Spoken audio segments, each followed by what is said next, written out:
It's me, Mario!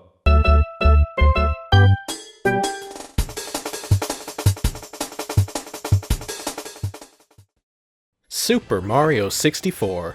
Has any game been as exhaustively documented as Mario 64? In the 20 plus years since its initial release, fans have figured out how to beat Super Mario 64 without collecting a single star.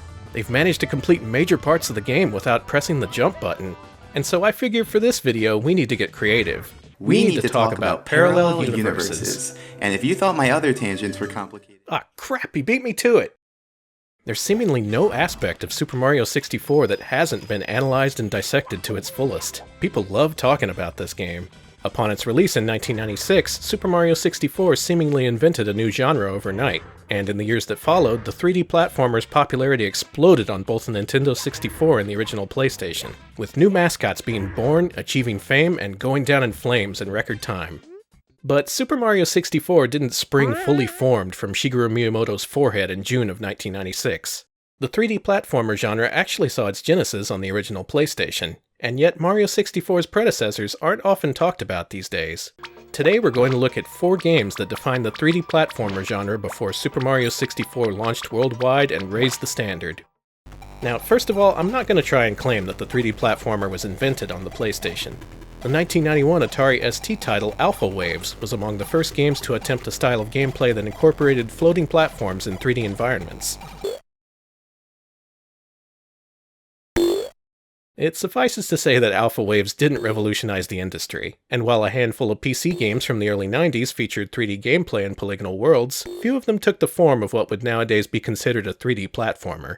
One of the first console games to take platforming gameplay into the third dimension was Sugar & Rocket's 1995 PlayStation exclusive Jumping Flash. This one's notable because it represents the first time that many classic platforming elements were rendered in full 3D. Taking control of a super jumping android space bunny named Robert, players hop on enemies, cross bottomless pits, and scoop up collectible items across a broad variety of detailed 3D environments. The way Jumping Flash handles vertical movement within a 3D space is especially brilliant.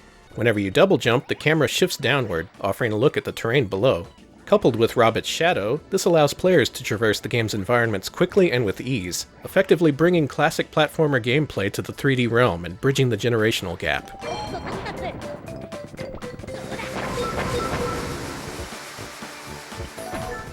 Next up, we have a curiosity that manages to at least look a lot more like Super Mario 64, even if the resemblance is mostly superficial. This is Floating Runner, an all-but-forgotten 3D platformer from Xing Entertainment released for the PS1 in 1996. This is a strange one. At first glance, this looks like a platformer, but once you start to play it, you'll notice it's really more of a run-and-gun shooter, and the developers made several gameplay concessions just to make the whole thing work in 3D. The control scheme here is what is commonly described as tank controls, as you press left and right to pivot your character, while pressing up moves them forward. You're also not supposed to jump on enemies. Instead, you have this arcing projectile attack that encourages you to engage your opponents from a distance. And unfortunately, there's a lot of enemies, making the clunky combat a major part of the experience. Floating Runner's biggest issue is the way it controls. Whereas a lot of 3D platformers attempt to provide some sort of flow or momentum to gameplay in order to keep players engaged, the controls in Floating Runner are very stiff, and death comes quickly if you're not playing carefully.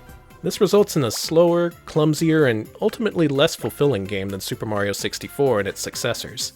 Still, it's at least an interesting failure, and it's definitely worth a play if you want to see what 3D platformers were like in the days before Super Mario 64.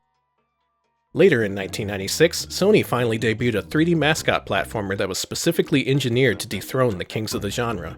This game shifted classic 2D platformer gameplay to a behind-the-back perspective, leading its designers to unofficially refer to it as Sonic's ass game during development. They later settled on Crash Bandicoot. Nah, I should have stuck with Sonic's ass game. Crash is interesting because its design hinges on technological breakthroughs made during development. Playing Floating Runner and Crash Bandicoot back-to-back really highlights just how much of an impact these techniques had on PS1 platformers going forward. If you ever found yourself wondering why Crash and Spyro have so much more graphical detail than stuff like Jumping Flash and Floating Runner, it's because they use a data streaming technique that constantly spools data in and out of the PlayStation's RAM during gameplay. To see this in action for yourself, try popping the PlayStation's lid open while playing these early platformers. Games like Jumping Flash and Floating Runner load every bit of data that each level requires into RAM before gameplay begins. So even with the lid open, you can continue to play up until the next time the PlayStation needs to read data from the disc, which in this case is either when the level ends or when you get a game over. But if you try opening the PlayStation's lid during a level of Crash Bandicoot, the game will freeze a few seconds later. Why is that? Well, Crash Bandicoot's levels are so dense and packed with detail that it's actually not possible to load an entire level's worth of data into the PlayStation's RAM at once. It just won't fit. So instead, the game constantly loads in data as you progress through each level while dumping out older textures and other elements from previous level segments as needed. This effectively allows the PlayStation to cheat its own RAM limitations. Later 3D platformers like Spyro the Dragon expanded on this technique. Look carefully at these games and you'll notice that many of their environments have narrow passageways or other funneling areas to mask the points at which the PlayStation loads in new data for upcoming level segments. It doesn't look much like it nowadays, but Crash Bandicoot was a revelation at its time of release. It was practically a generational shift in and of itself, and the techniques it used to deliver detailed 3D environments set the standard for what was to come. At its heart, however, Crash Bandicoot is a very straightforward game, owing to its central data streaming tech. There's occasional branching paths, sure, but for the most part the game is a straightforward trek from point A to point B. This approach is pretty demanding in some levels, like the boulder chases and the hog riding sequences.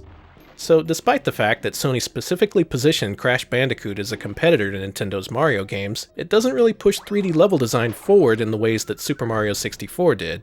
In fact, I can only think of one other 1996 PlayStation game that even attempted Mario 64 style of gameplay to any sort of extent. Bubsy 3D. Yep, I went there. Bubsy 3D has a unique place in 3D platformer purgatory. It's got massive, exploration-driven 3D environments, there's plenty of platforms and enemies to jump on. Stylistically at least, it's incredibly close to the kind of gameplay that Mario 64 would later perfect. Now, it's important to note that Super Mario 64 and Bubsy 3D were developed concurrently. In fact, a great deal of work on Bubsy 3D had already been completed before a playable version of Mario 64 was revealed to the public for the first time at the 1996 Consumer Electronics Show. Bubsy creator Michael Berlin was there to see it all unfold right in front of his eyes. He recalls that seeing Mario 64 for the first time was a rude awakening. Specifically, the first two words to come to mind were, "Oh crap." I feel so bad for this guy. Imagine putting several months of work into a game that you knew would be a trendsetter. I mean, with competition from stuff like Floating Runner, you'd have little difficulty standing out from the crowd. And sure, the graphics may be a little primitive compared to Sony's own Crash Bandicoot, but this game's not on rails. It's fully 3D, and finally delivers on the promise of transporting Bubsy to the third dimension. But as history would have it, Super Mario 64 hit North America in September of 1996. Bubsy 3D launched more than a month later on Halloween. It's sad, but by the time Bubsy 3D hit the market, the best thing that people could say about it is that its water levels reminded them of Mario 64. This quote was literally printed on the back of the box. The gulf in quality between Bubsy 3D and Super Mario 64 was so vast that this was among the only critical feedback that could be considered praise. Needless to say, Super Mario 64 turned out to be a huge hit, while Bubsy 3D was mocked on release and became hated as the decades wore on. But in recent years, Bubsy 3D has seen a renaissance of sorts. New speedrun tech reveals that the game is much more coherent and structured than many gave it credit for. Was Bubsy 3D's failure simply a matter of when it hit the market? Is there somehow a solid platformer hiding in there among the grating one-liners and nauseating checkerboard environments? Oh god no, Bubsy 3D plays like a turd. True to the series, Bubsy slips and slides all over the place while you're controlling him, and the mechanics take a page from Floating Runner, giving players tank-style, rotation-based controls. I seriously attempted to see the good here, but it just wasn't happening. So, as you might expect from this game, Bubsy spends a lot of his time hopping platforms and crossing gaps. Like in Jumping Flash, the camera tilts downward whenever you jump, helping players stick the landing. But between Bubsy's slip and slide controls and the sheer number of enemies in each level, the game's gonna fight you every step of the way. After spending some quality time with Bubsy 3D, I came away with the conclusion that the game could have been decent if it had fixed up the controls and focused on the platforming instead of the combat. A lot of these levels are just so packed full of enemies that instantly home in on your position and fire projectiles when you're in range.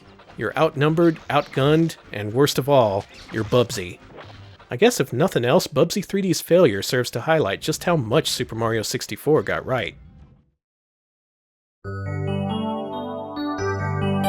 So what is it that makes Super Mario 64 such a quantum leap forward compared to previous 3D platformers?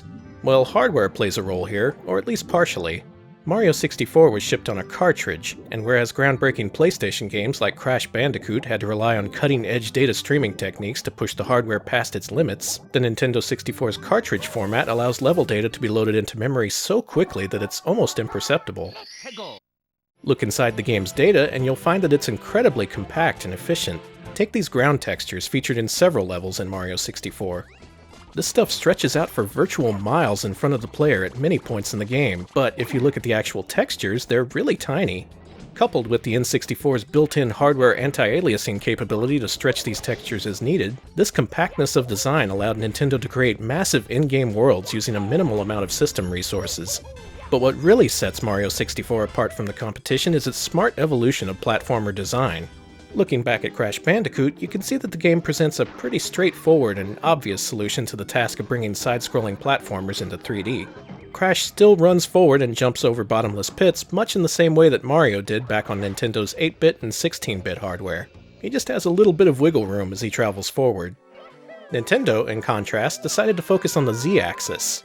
Look at Mario 64's levels and you'll see that most of them feature an element of verticality. This effectively retains the appeal of 2D platformers while minimizing possible frustration points like bottomless pits and instant death traps. This shift in design philosophy was essential, since most new N64 owners wouldn't just be playing a 3D platformer for the first time, but they'd also be coming to grips with controlling a character in a 3D space using an analog stick. Look at the early levels of Mario 64 and you'll see a conscious effort to minimize potential sticking points with regard to control. The Castle Hub World and Bob-omb Battlefield have no bottomless pits whatsoever. In your first hour of play, the worst setback you're likely to face will be falling off the mountain in Bob-omb Battlefield, and even then it just takes a few seconds to climb back up. Mario 64's unconventional structure also played a big part in its success. Looking back again at previous 3D platformers like Crash Bandicoot and Jumping Flash, each level in these games is designed for the player to complete in a linear fashion. Sure, you can explore the environments in Jumping Flash for power-ups, and Crash encourages players to return to previous levels to break all the crates to earn collectible crystals, but for the most part these levels are designed to be quickly traversed, beaten, and forgotten. Compare that to Mario 64, where each level has multiple objectives to complete as players earn stars to progress. Not only does this cleverly reuse existing assets, but it recontextualizes them, creating a variety of challenges for players within complex environments that gradually become more familiar as they're repeatedly explored. Take the first world, for instance. By the time you've fully beaten Bob-omb Battlefield, you'll have climbed a mountain, beaten a boss enemy, ran a foot race, blasted off into the sky, freed a gigantic chain chomp, and fully explored every inch of the level geometry in search of 100 coins for the final star. This kind of variety allows first-time players to fully acquaint themselves with Mario's movement mechanics by the time they're done, while also making for an incredibly lengthy and complex level in its own right. Later worlds up the ante with the introduction of bottomless pits and deadlier challenges in general, and by the time you reach the final Bowser stage, the ground beneath you disappears entirely. It's a testament to Mario 64's sheer environmental variety that players are able to go from the laid-back challenges of Bob-omb Battlefield to the demanding platforming of the game's final hours without feeling like they're hitting a wall in terms of challenge at any point. Even taking all that into account, Mario 64 is filled with minor details that give the game a ton of personality, and stuff like that is what really makes it memorable decades later. So, while Super Mario 64 can trace some of its design back to the PlayStation, it's actually a combination of hardware horsepower and a profound shift in design philosophy that made it the landmark game that it is today. Super Mario 64 is one of those games that actually makes its predecessors seem even more impressive in hindsight, considering the limitations they were working under. Once Mario 64 was released, developers on all platforms began to take inspiration from it for their own projects. But even back when there was no template to work from, the 3D platformer designs that developers produced were still fascinating. Jumping Flash in particular holds up surprisingly well, and its precise controls and vertically oriented level design make it a unique and satisfying challenge. Crash Bandicoot paved the way for future PS1 platformers like Spyro, which took the genre in a distinctly different direction from Nintendo's games. Even Floating Runner is impressive just in terms of ambition, and nowadays we can think of it as an alternate take on 3D platforming, even though it's also kind of an evolutionary dead end. And then there's Bubsy 3D, which, hey, you know what? These water levels really do remind me of Super Mario 64. Good job, Bubsy. Good job. Hey, thanks for watching the first episode of N64 Chronicles. If you like what you've seen, I'm gonna keep making these, so you can subscribe to see when new episodes are released. We also do a series called PlayStation Year 1, which covers the first wave of games released for the PS1. And if you're a fan of platformers, we rank the genre's best and worst during our Mascot Friday streams on Twitch. Next episode, we'll cover the N64's forgotten launch title, the Japan-exclusive Saikyo Habu Shogi. And after that, we'll take a look at Pilot Wing 64. See you around!